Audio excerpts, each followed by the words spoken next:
Muy buenas tardes a todos, bienvenidos, bienvenidas a esta nueva jornada dentro del marco del tercer Congreso Virtual de la Abogacía Joven de Madrid.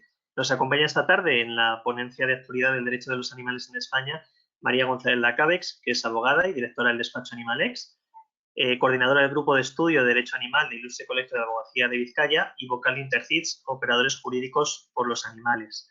María, muchísimas gracias por estar con nosotros esta tarde.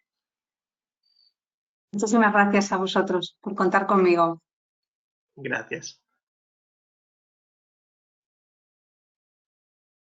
Bueno, buenas tardes a todos los y las asistentes, aunque no os puedo ver las caras.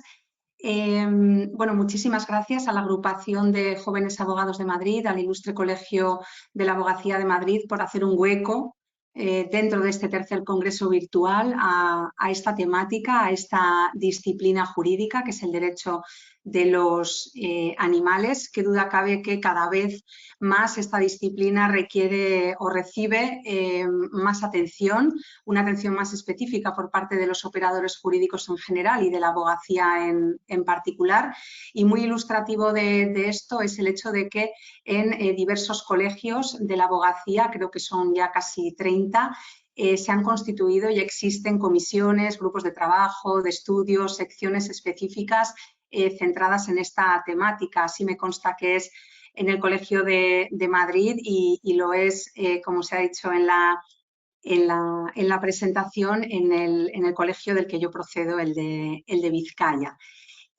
Bueno, el objetivo de esta sesión realmente es un reto porque es ofrecer una aproximación o un acercamiento al marco jurídico que regula la protección de los animales en España. Y digo que es un reto porque, bueno, como veremos, no es algo fácil de sintetizar en tan poco tiempo.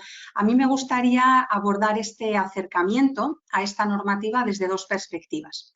Por un lado, vamos a intentar dibujar, siquiera de manera genérica, cuál es ese marco, porque sí nos damos cuenta que en general no es muy conocido en toda su dimensión y su complejidad. Y por otro lado, bueno, el título de la ponencia habla de actualidad, así que dedicaremos también una parte de la intervención a revisar las últimas y bueno, más destacables novedades legislativas que se han producido recientemente en este ámbito.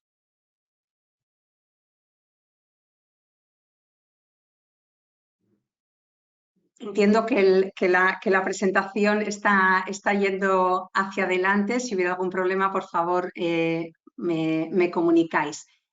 Bueno, ¿en qué consiste el derecho de los animales? ¿Cuál es la dimensión, el alcance de este cuerpo del ordenamiento jurídico?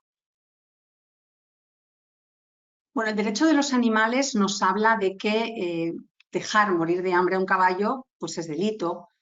Nos dice si podemos o no viajar con perros en transporte público, si podemos entrar con ellos en un establecimiento, que deben existir unos límites a la experimentación con animales, que en el testamento podemos incluir a nuestro gato o en el convenio regulador con nuestra expareja, que los cerdos no deben sufrir en el momento de su matanza, que tener determinados animales requiere de una serie de autorizaciones administrativas y, aunque también pueda chocarnos, pues que existen, de hecho, prácticas crueles con animales que legalmente pues, siguen estando permitidas.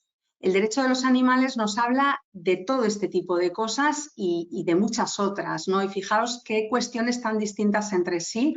Algunas, pues eso, de un carácter, digamos, muy doméstico, familiar, otras resultan curiosas, fíjate, el gato en el testamento, otras son duras hasta de leer, ¿no? Ahí están términos como matanza de animales, luego lo veremos, pero el derecho de los animales es una disciplina también con muchas contradicciones. Esta complejidad y esta amplitud de esta rama del derecho no se refleja solo en el tipo de cuestiones que abarca esta normativa, sino también en el hecho de que es una legislación promulgada desde distintos niveles de la administración de los poderes públicos y en órdenes del derecho también distintos. Por un lado tenemos convenios internacionales, por ejemplo, para la protección de animales de especies amenazadas frente al tráfico ilegal, o un convenio internacional para la protección de animales denominados de compañía. A nivel comunitario, en la Unión Europea, existe una profusa normativa, por ejemplo, además de otras, para regular las condiciones de bienestar animal que se deben cumplir en las explotaciones productivas de determinadas especies. A nivel estatal tenemos legislación, ya lo veremos, también a nivel autonómico. Contamos con ordenanzas municipales, yo diría que prácticamente en todos los pueblos y ciudades de nuestro país, regulando la convivencia más cercana con los animales, ¿no? Todo este cuerpo normativo principalmente se enmarca en el orden, podemos decir, administrativo, aunque también tenemos derecho de los animales en el orden penal y también, como veremos, en el civil. La mejor manera y la que yo recomiendo para hacerse una idea de qué normativa estamos manejando y de cuál es su volumen es acudir a los códigos electrónicos del Boletín Oficial del Estado, y ahí encontraréis uno específico sobre protección y bienestar animal, porque sí, esta disciplina también tiene su propio código en el BOE. Que nadie se asuste, no voy a entrar en el detalle de todas estas normas, pero me parecía ilustrativo y sirva siquiera, bueno, pues una simple visualización del índice para hacernos al menos una idea de todo el volumen normativo que disponemos en esta materia, y que ya os adelanto que no se agota en esta diapositiva. Vemos en la parte superior que tenemos tratamiento de los animales en el Código Penal, en el Código Civil, pero también en leyes como la de Seguridad Ciudadana, protección jurídica del menor, sanidad animal, la ley que regula la explotación, transporte, experimentación, sacrificio de animales. Tenemos normativa en materia de experimentación o uso de animales para fines científicos o docentes. Como he dicho antes, procedente de normativa comunitaria, de normativa de la Unión Europea, existen abundantes normas que regulan las condiciones que deben cumplir las explotaciones. Por ejemplo, tenéis ahí terneros, gallinas, conejos, pollos, cerdos, caballos. Todo esto es derecho de los animales, regulación sobre diferentes tipos de granjas, normas que recogen las exigencias a cumplir en materia de transporte de animales. Y continúo, normas a cumplir en el momento de la matanza de aquellos que son sacrificados. Aquí recientemente se aprobó un Real Decreto que impone, por ejemplo, la obligación de instalar sistemas de videovigilancia en los mataderos. Todo esto en lo que tiene que ver con animales explotados con fines productivos, pero vamos a pensar también en todos aquellos animales de especies salvajes que son mantenidos, por ejemplo, en parques zoológicos, o que son objeto de comercio, o que pertenecen a especies amenazadas, o que son catalogados como especies invasoras. Bueno, pues para todos y cada uno de estos también existe una normativa específica, de la misma manera que tenemos legislación que regula el uso de animales en espectáculos, en deporte y en fiestas, ¿no? Estas y alguna otra norma que no he citado para no aburrir en lo que respecta al ámbito estatal, pero a partir de aquí todas las comunidades autónomas tienen desarrollada su propia normativa de protección de los animales. Son leyes y en su caso reglamentos que existen, como digo, en cada una de las comunidades, que son diferentes entre sí y que lo que suponen es un tratamiento jurídico distinto de los mismos animales en función del territorio en el que se encuentren. Hablamos, por tanto, también de regímenes sancionadores diferentes. Lo que en una comunidad autónoma puede ser infracción, en otra puede no serlo, o puede estar simplemente sancionado de una manera dispar, ¿no? Bien, me detengo aquí, pero no me he referido, y lo voy a mencionar, a la regulación existente en Ceuta y Melilla, que también tienen sus propias reglamentaciones como ciudades autónomas, todos los decretos, órdenes forales, ordenanzas municipales que existen, como he dicho al principio, a lo largo y ancho del país, y que también conforman todo esto que llamamos derecho de los animales. Bien, aparte de su complejidad y de esa amplitud, hay otros dos aspectos que yo creo que son claves para entender la legislación que regula la protección de los animales y nuestra relación y convivencia con ellos, ¿no? Desde el punto de vista jurídico. Por un lado, en la base de todo el desarrollo que ha habido en las últimas décadas de la legislación de protección animal, se encuentra siempre la ciencia.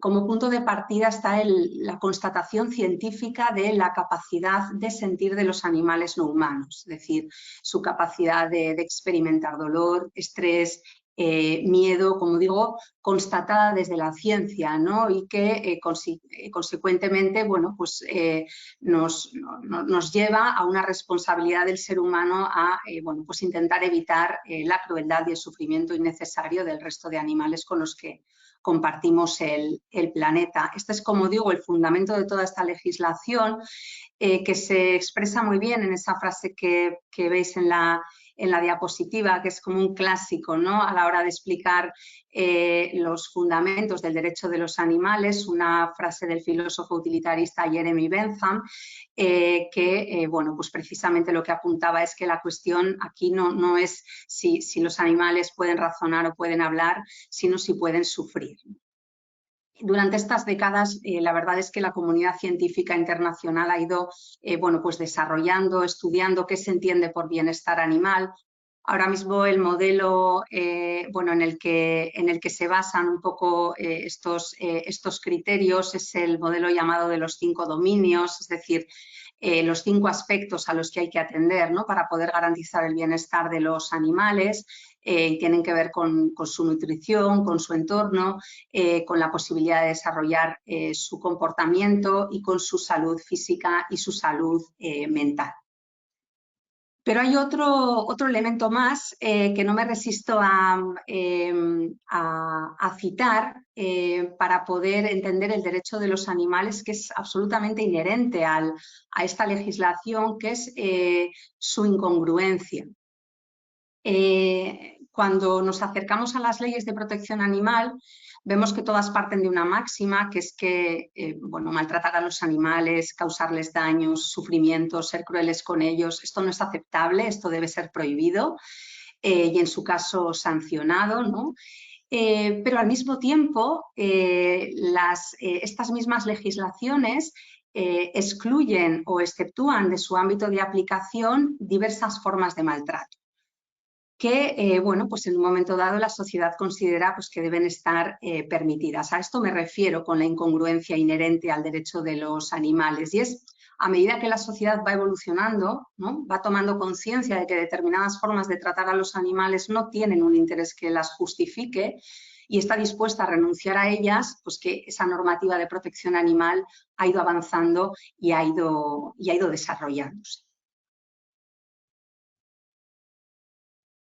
Bien, visto todo lo anterior, claro, hablar de la actualidad de derecho de los animales en España ahora se entiende, es decir, en una hora escasa no sería tarea fácil, ¿no? Ver en qué punto están todas y cada una de estos ámbitos dentro del derecho de los animales, pero al menos vamos a intentar bueno, pues aportar algunas claves sobre 3 de las que seguramente han sido las novedades legislativas más recientes, más relevantes y también más mediáticas, ¿no? ¿Por qué no decirlo?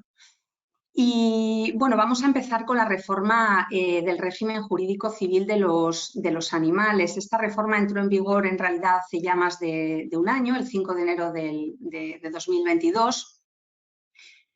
El Código Civil, qué duda cabe, y además los juristas solemos hacer muchas bromas sobre bueno, cuál es el artículo más curioso, ¿no? o que nos gusta más, como este del propietario de las abejas que puede ir, ¿no? persiguiéndolas de finca en finca. Bueno, estamos ante una norma que es antiquísima, que tiene anacronismos y sin duda uno de ellos es era el tratamiento jurídico que se daba en el Código Civil a los animales no solo se había quedado desfasado con respecto a los avances científicos que constatan una obviedad, que es que los animales no son cosas, como se venían tratando en el ordenamiento civil, sino que son seres con capacidad de sentir. Pero, como digo, además también el Código Civil se estaba quedando atrás con respecto al resto del ordenamiento jurídico. Es decir, el maltrato animal estaba ya en el Código Penal desde el año 95, teníamos toda esta profusa normativa administrativa, ¿no?, de bienestar animal que hemos comentado al principio. Por lo tanto, como digo, el Código Civil realmente se estaba quedando atrás.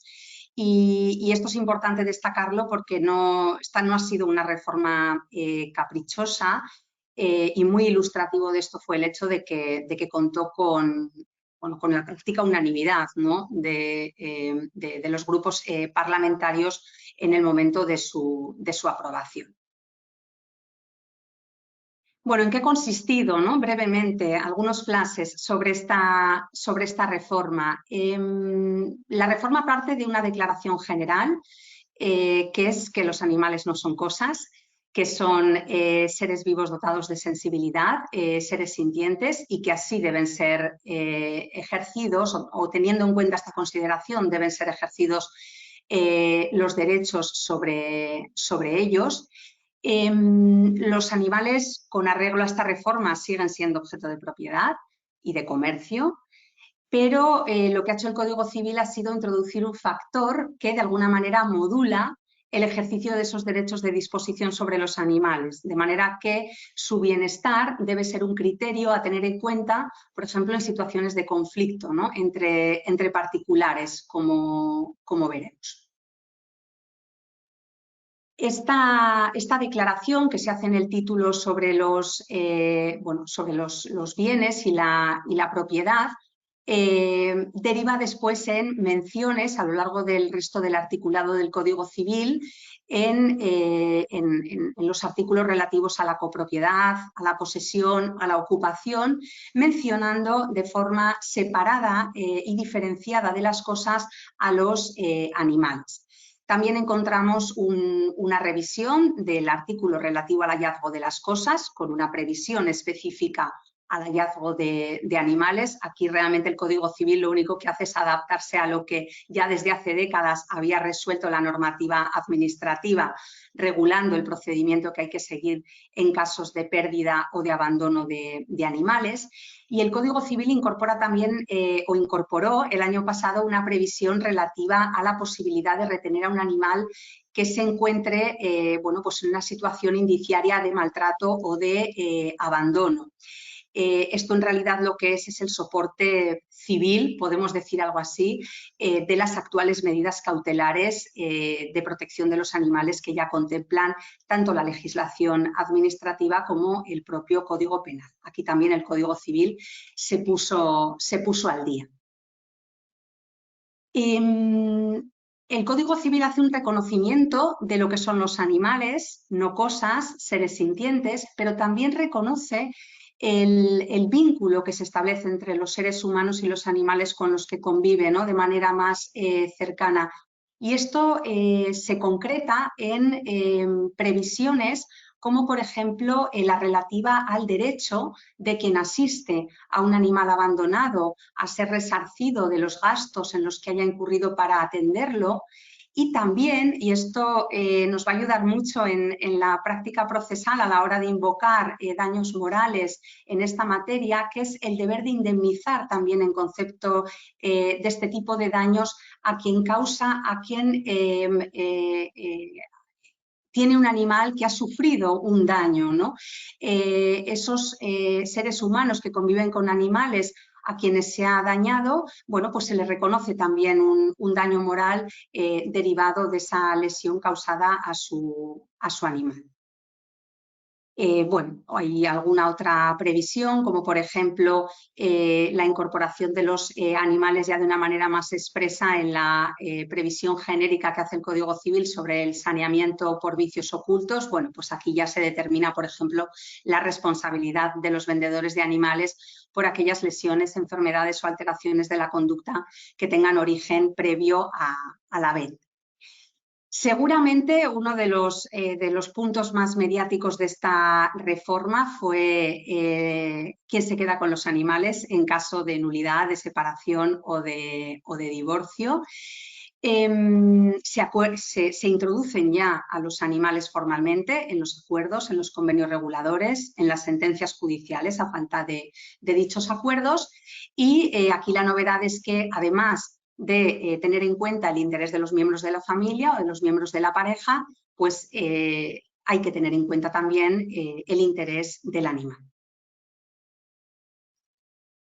Por otro lado, el Código Civil ha incorporado también previsiones sobre cómo ha de actuarse a falta de disposición testamentaria relativa a los animales de compañía, ¿no? Esto para resolver sobre su propiedad o también, muy importante, para poder garantizar su cuidado hasta que se resuelve el proceso.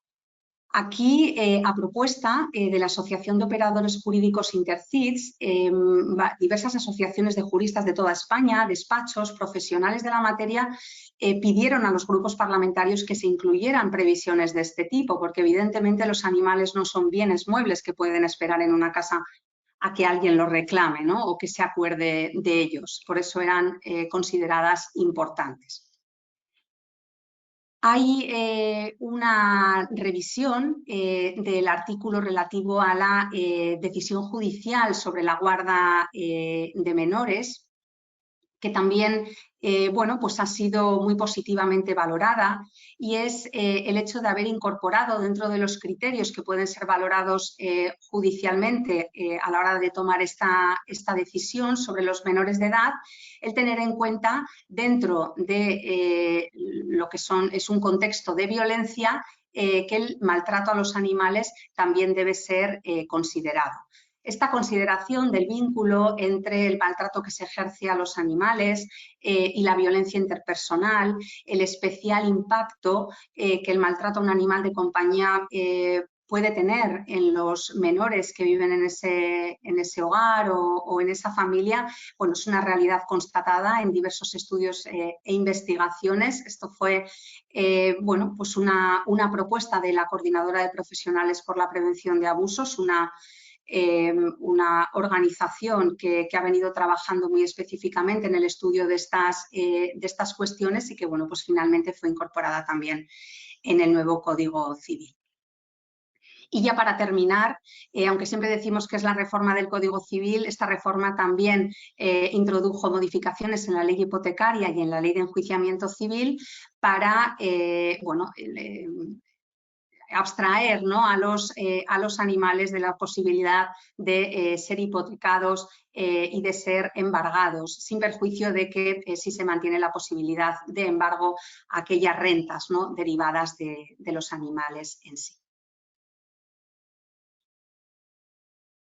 Segunda novedad legislativa que me gustaría destacar y que mayores cambios, y me temo que no tan bienvenidos, ha traído consigo. Me refiero a la reforma del Código Penal en materia de maltrato animal que está en vigor desde el pasado mes de abril. Estamos ante una reforma que la verdad es que a medida que iba avanzando en su tramitación iba generando una creciente oposición por parte de abogados, de otros operadores jurídicos que trabajan o que están directamente implicados en la práctica procesal de estos delitos. Es una reforma que fue tramitada de manera conjunta y yo diría que confusa, ¿no?, con la ley estatal de protección animal, que luego comentaré, una ley de carácter administrativo, por lo tanto de una naturaleza totalmente distinta a la del Código Penal. Fue tramitada por la vía de urgencia. Esto es algo que, claro, los juristas recibimos con estupefacción, ¿no? Entendiendo que, bueno, que es una ley orgánica y que se espera que sea tramitada con detenimiento, con rigor, ¿no? Y por otro lado, a lo largo de la tramitación, pues la verdad es que también se identificaron, bueno, pues varios retrocesos, incluso errores de carácter técnico sobre los que se llamó la atención, pero bueno, no fueron atendidos, ¿no? La verdad es que todo esto, debo decir que suscitó el interrogante de si esta era una reforma que realmente merecía la pena que saliera adelante. Pero bueno, es la que tenemos, es la es la que está en vigor, así que bueno, analicemos un poco sus aspectos clave.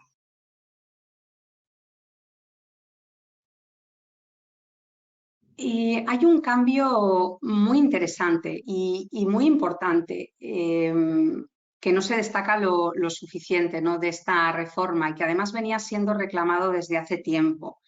Y es el hecho de que los delitos contra los animales fueran separados de los delitos contra el medio ambiente o los delitos contra la fauna, considerada como parte de ese medio ambiente, ¿no? Y son delitos en los que se protegen bienes jurídicos distintos. Ahora tenemos un título 16 bis en el que se recogen los delitos cometidos contra los animales no como parte de una especie o de una biodiversidad, ¿no?, que es lo que se protege en los delitos contra el medio ambiente, sino como seres individualmente considerados. Y con un bien jurídico estos delitos ya por fin claramente definido en la exposición de motivos de la reforma, que no es otro que la vida, la salud, la integridad, tanto física como psicológica, de los animales. ¿Qué animales están dentro, ¿no?, de estos tipos delictivos? Bueno, los animales se amplían en el sentido de que antes estaban limitados a aquellos que de alguna manera viven bajo el control del ser humano. Ahora se han extendido a cualesquiera otros que vivan en su medio natural, eso sí, siempre que pertenezcan a especies de vertebrados. Lo que sí hace la reforma es, a pesar de incluir a estos animales vertebrados en libertad,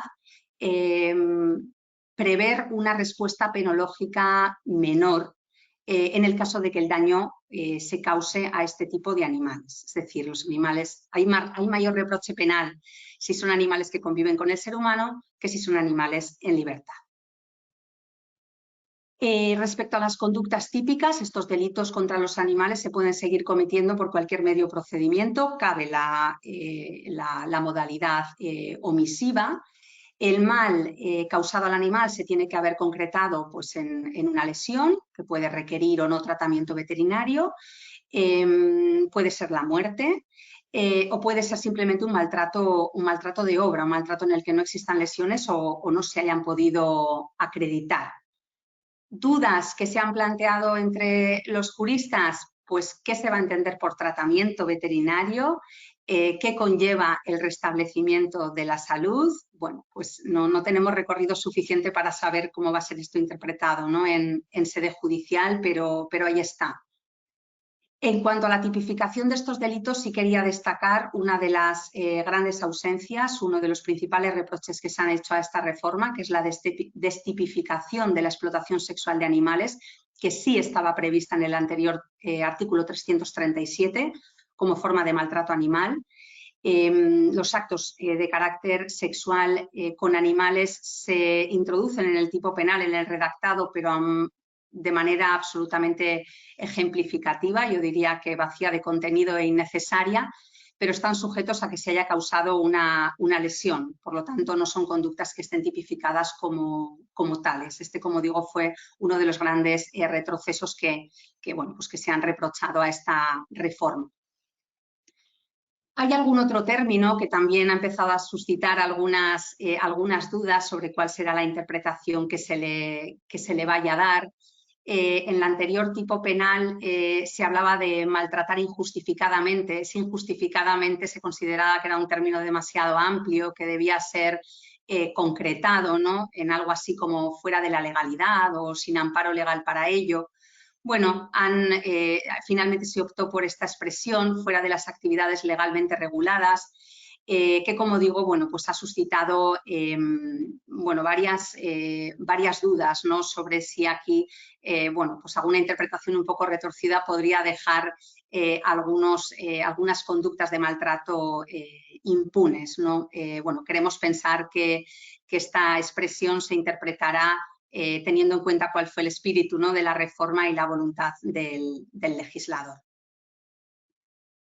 ¿Cuál es la respuesta penal? Bueno, pues las penas de prisión que ya estaban previstas para este tipo de delitos, en resumen, podemos decir que se han elevado ligeramente, aunque sin superar el límite de 2 años.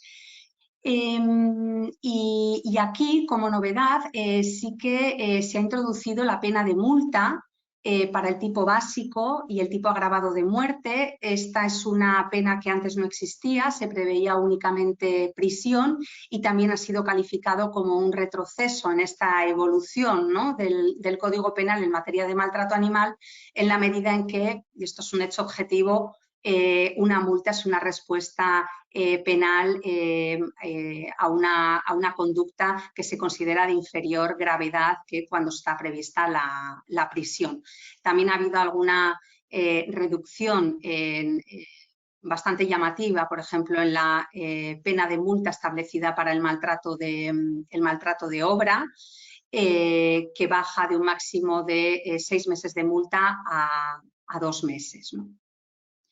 Como novedad también a la inhabilitación especial para la tenencia de animales y el desarrollo de cualquier actividad relacionada con ellos que trae aparejado este tipo de delitos, se ha incluido la privación del derecho a tenencia y porte de armas, pero vinculado a que el delito se haya cometido siempre con armas de fuego, algo que tampoco hemos entendido bien si partimos de la idea de que los delitos contra los animales son delitos de carácter violento y, por lo tanto, independientemente de cómo se cometan, deberían llevar aparejada la privación de este derecho por una cuestión de prevención de la peligrosidad, ¿no? Bueno, no me voy a detener en cada una de ellas, pero esta reforma ha traído consigo también una ampliación notable de la relación de circunstancias agravantes de la responsabilidad. Y también algunos problemas que, digamos, no han sido resueltos, ¿no?, y que se ha interpretado como una oportunidad perdida de esta reforma del Código Penal para dar respuesta, como digo, a algunos problemas que, bueno, que nos veníamos planteando y que veníamos viendo en la práctica procesal, en la aplicación de estos delitos. Uno de ellos era cómo garantizar que un animal decomisado a una persona que es finalmente condenada por su maltrato no tenga que volver o que regresar con esa persona una vez que ésta cumple la pena de inhabilitación para su tenencia. Es decir, que los animales no vuelvan con quien los maltrató. El Código Penal en esta reforma, si tenéis tiempo o ganas de revisar el artículo 340 quinquies, parece querer resolverlo de alguna manera, aludiendo a la posibilidad de que el juez acuerde un cambio de titularidad, pero este artículo está pensado para las medidas cautelares, con lo cual serían medidas de carácter temporal, en ningún caso definitivo. ¿Cuál era nuestra propuesta? Que se modificara el artículo 127 del Código Penal, que es el que regula el decomiso definitivo, incluyendo una previsión relativa a los animales. Bueno, en esta ocasión no ha podido ser, pues esperemos que sea en un futuro no muy lejano, ¿no?, de revisión de esta norma. Como digo, de lo que se trataba era de alguna manera, adaptar el Código Penal al nuevo régimen jurídico que establecía o que establece el Código Civil. Hay delitos como, por ejemplo, el delito de amenazas o los delitos contra el patrimonio, que son delitos formulados pensando en cosas. Desde el momento en el que el Código Civil da un tratamiento jurídico distinto a los animales, entendemos que estos delitos tienen que ser también revisados para incluir de manera separada a los animales que ya no pueden ser incluidos, ¿no?, por lo menos no con carácter general en el régimen de las cosas. Bueno, pues otra cuestión para apuntar sobre esta reforma. Y bueno, ya terminando, la más reciente, bueno, tan reciente que ni siquiera ha entrado en vigor aún, en novedad legislativa, con una especial además relevancia, también mediática, muchísima, yo diría que demasiada y desde demasiado pronto, durante toda su tramitación, pues ha sido la que estaba llamada a ser la primera ley estatal de protección de los animales. Bueno, como digo, esta ley no entrará en vigor hasta finales de septiembre del año 2023. Además, Hay que tener en cuenta que va a ser una ley, podemos decir, de una aplicación diferida en el tiempo, porque hay muchos puntos de la ley que necesitan desarrollo reglamentario, por lo tanto ahí habrá también un plazo, y después la propia ley lógicamente establece también plazos para que las personas y las entidades responsables de cumplirla pues se adapten a las nuevas exigencias. Con esta ley de lo que se trataba era de dar respuesta a una necesidad, una demanda histórica, que era que existiera a nivel estatal, bueno, una norma que de alguna manera armonizara todo ese escenario, ¿no?, que he explicado antes, de 17 leyes de protección animal, un tratamiento diferenciado, disperso. Como podéis imaginar, muchas dificultades también para las administraciones públicas para poder coordinarse y aplicar todo esto. Con este objetivo, la ley, bueno, se plantea en general como una ley de carácter básico en todo el Estado, a nadie se le escapará que haya alguna cuestión también de carácter competencial, que incluso ha sido, bueno, pues puesta de manifiesto por algún gobierno autonómico. Veremos si se presentan recursos y en tal caso cómo se resuelven, pero bueno, lo cierto es que es una ley muy amplia que toca muchos ámbitos y por lo tanto muchas competencias también. Podemos decir que tiene como 3 grandes bloques para poder entenderla, porque, bueno, lamentablemente no vamos a tener tiempo de entrar en el detalle, pero sí me gustaría que os la imaginarais como con, pues eso, 3 grandes bloques. Por un lado, se regulan o se establecen una serie de estructuras o de herramientas o de órganos, ¿no?, administrativos nuevos que lo que pretenden es facilitar la aplicación de esta ley y de las políticas de protección animal. Por otro lado, la ley tiene un cuerpo de obligaciones, ¿no?, y de prohibiciones para las personas y las entidades que tienen animales a su cargo. Y en tercer y último lugar, pues lógicamente, qué sucede si no se cumplen, ¿no?, sus disposiciones, el régimen sancionador. Muy importante en el ámbito de aplicación. Esta ley decimos que es para la protección de los animales, pero es únicamente para la protección de los animales que sean considerados de compañía o animales silvestres en cautividad. Aquí la ley no es diferente que el resto de leyes de protección animal, es decir, el ámbito de aplicación, una vez definido, siempre trae consigo detrás una serie de exclusiones. Los animales utilizados en espectáculos taurinos, de producción, experimentación, animales silvestres que viven libres en su medio natural, es una exclusión tradicional en este tipo de leyes.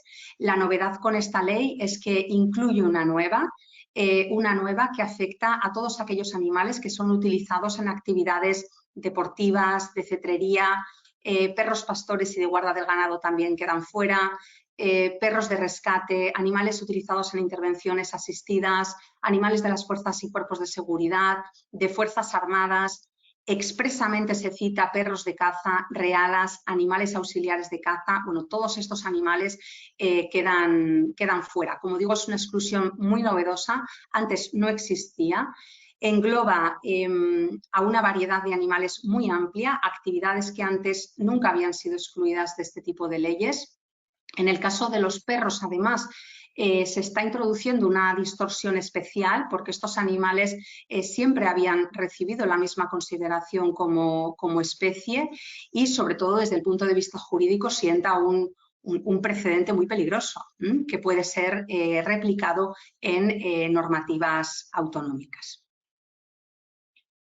Comentaba, nuevas estructuras, herramientas públicas. No tenía ningún sentido que tengamos 17 registros de identificación de animales que no crucen datos, de los que no podemos obtener información, que no sirvan a las administraciones como herramientas de control, que es lo que deberían ser. La ley propone un sistema central, coordinado, de registros de los que ya existen y de otros nuevos. Se propone crear un registro de criadores, un registro de profesionales del comportamiento animal, un registro de entidades de protección animal.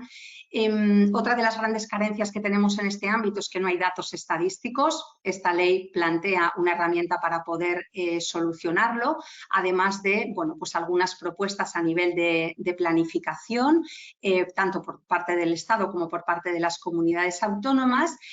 incluye algunas obligaciones interesantes para los centros públicos de protección de los animales, es decir, los centros que recogen, que acogen y que entregan en adopción animales perdidos o abandonados, con algunas obligaciones que deben cumplir. En cuanto a las obligaciones para particulares, para entidades, bueno, pues la verdad es que la cuestión de qué animales vamos a poder o no tener, es decir, el listado positivo, seguramente también es una de las cuestiones que más repercusión mediática han tenido. No va a ser un sistema que se aplique con inmediatez. La ley prevé unos plazos a partir de 2 años, ¿no?, para ir elaborando estos listados. Hay una novedad interesante en materia de regulación de colonias felinas, porque aquí teníamos un vacío legal bastante notable. Se regulan las condiciones de cría, sea quien críe de forma puntual, de manera periódica, cría comercial o no comercial. Hay un registro de criadores en el que todo aquel que desarrolle esta actividad debe estar inscrito, y la ley también desarrolla alguna serie de obligaciones en relación con la venta, con la adopción de animales y, bueno, en general con cualquier tipo de cesión. Animales eleventos, ya terminando. Bueno, se prevén disposiciones relativas a bueno, pues, en qué condiciones, ¿no?, deben estar los animales que de alguna manera se utilizan para participar en todo tipo de espectáculos, algunas limitaciones.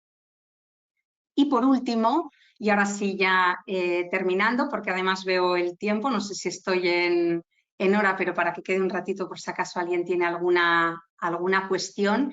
La ley, como he dicho al principio, es una ley que se formula desde el ámbito o se promulga desde el ámbito estatal, pero en su aplicación va a corresponder a las comunidades autónomas, a las administraciones municipales en su caso, en función de, bueno, pues de cómo tengan la distribución, ¿no?, dentro de cada una de las comunidades, y lo que hace es establecer unos rangos muy amplios, como veis ahí, de sanciones en función de la gravedad de las infracciones, que luego permite que las propias comunidades autónomas, bueno, pues gradúen, ¿no?, ajustándolo a cada infracción.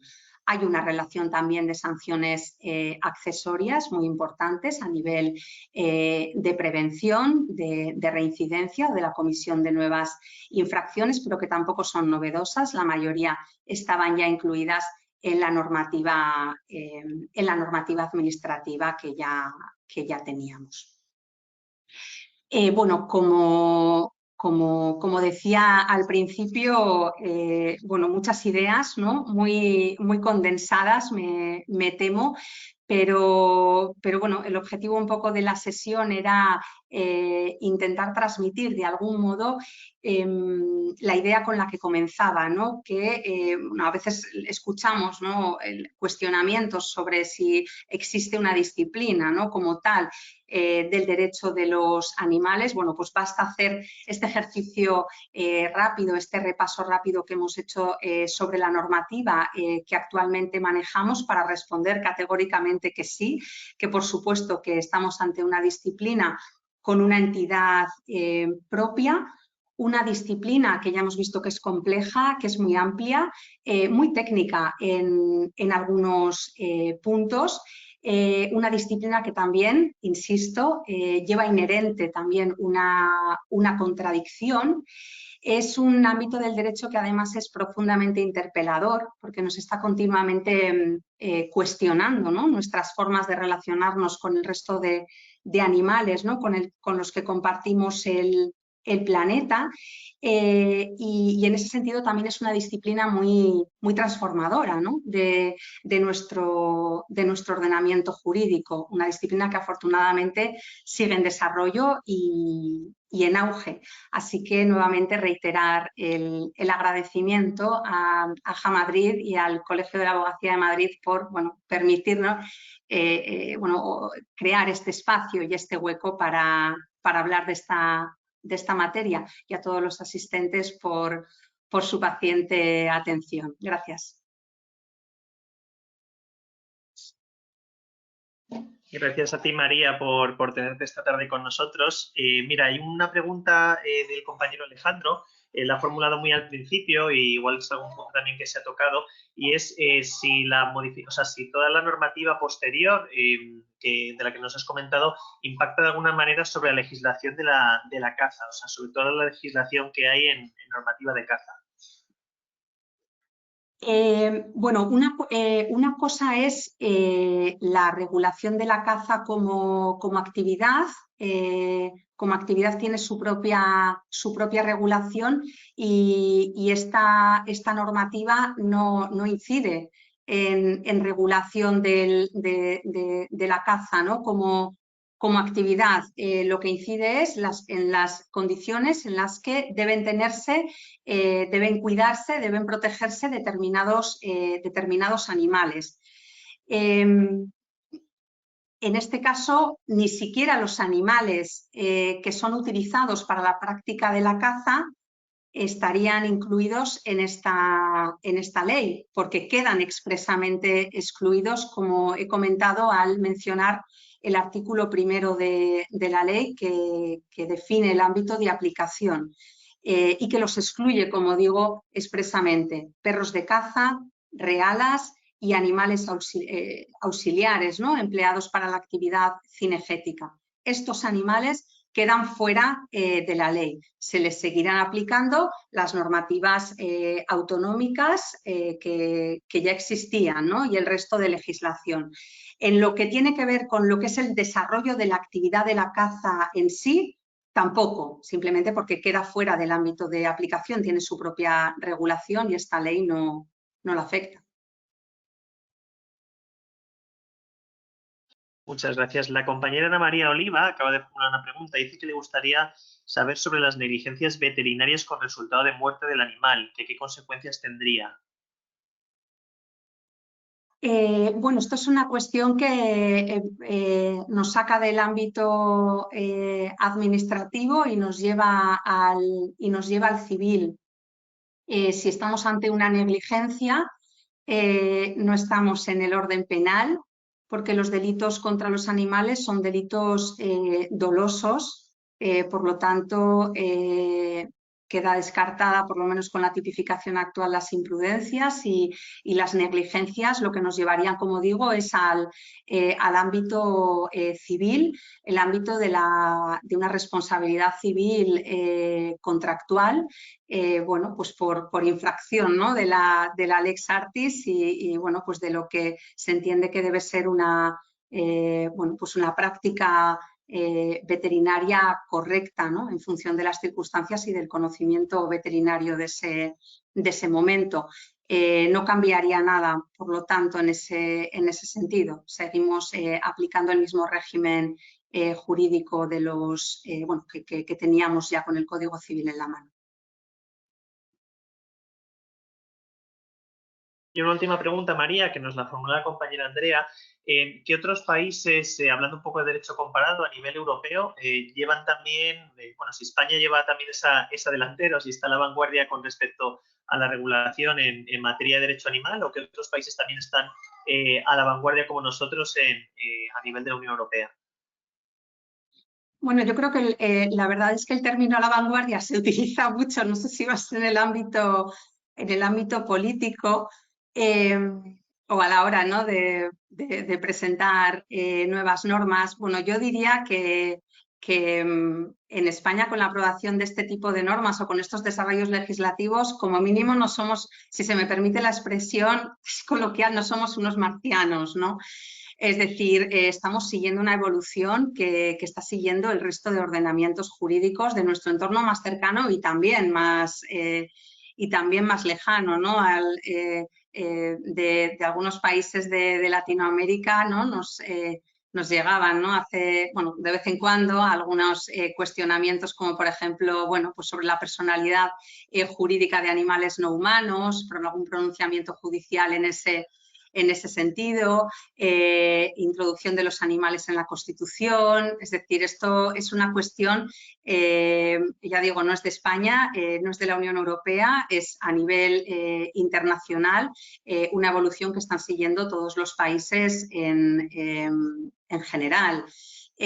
Las diferencias pueden ser, a veces se ven más en función del tipo de animales, es decir, sí hay países que pueden estar más avanzados en general, ¿no? Suiza, Alemania, Holanda, solemos, ¿no?, mirar mucho siempre, pero, por ejemplo, en la Unión Europea en general se ha desarrollado mucho los sistemas de protección o de establecimiento de unas ciertas condiciones de bienestar, por ejemplo, para animales considerados de producción, ¿no? Que son explotados en granjas y, por ejemplo, en los países de la Unión Europea hay mucho desarrollo y no sé, si vas a Estados Unidos, pues hay una protección de los animales salvajes, de los animales que viven en su medio natural, bueno, pues quizás más desarrollada, o por ejemplo también de animales de compañía. Es decir, a veces en función del tipo de sociedad, del momento en el que se encuentra, de su relación, ¿no?, con los animales, pues desarrolla más unos aspectos, ¿no?, dentro de todo ese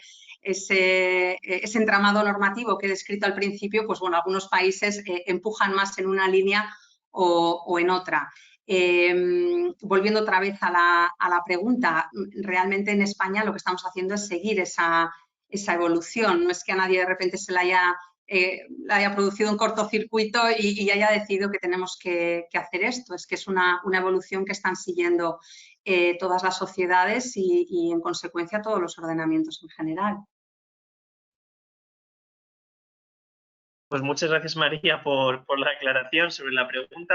No hay más dudas, así que nada, agradecerte este rato con nosotros. Muchas gracias por tu estupenda ponencia y nada, ojalá más adelante tenerte de nuevo para andar más en este tema.